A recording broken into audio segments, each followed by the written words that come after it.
My uncle's $10 million company went to whoever could crack his final code in 48 hours, and my Harvard-educated siblings hired hackers while I remembered the bedtime stories he told me. Uncle Elijah died on a Monday morning at 4:17 a.m. in his penthouse overlooking the Seattle skyline, his fingers still resting on his laptop keyboard.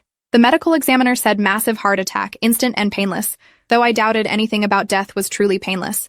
He was 53 years old and worth approximately $47 million, most of it tied up in Datacrypt Solutions, the cybersecurity company he'd built from nothing over 20 years. The funeral was scheduled for Thursday, but the will reading happened Wednesday afternoon at his attorney's office downtown, which should have been my first clue that something unusual was coming.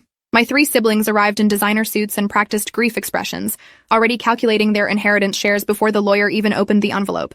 My older sister Octavia flew in from Boston where she worked as a senior partner at a venture capital firm, her Harvard MBA framed in her corner office alongside photos with senators and tech billionaires. She'd made her first million by 30 and her fifth by 35, building an empire through ruthless investment strategies and zero emotional attachment to failure.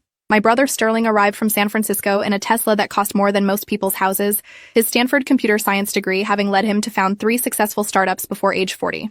My younger sister Magnolia came from Manhattan, where she ran a hedge fund specializing in tech acquisitions, her Yale economics background and photographic memory making her a legend in financial circles. Then there was me, Phoenix Castellano, the family disappointment with a degree in literature from a state school and a job teaching creative writing at a community college.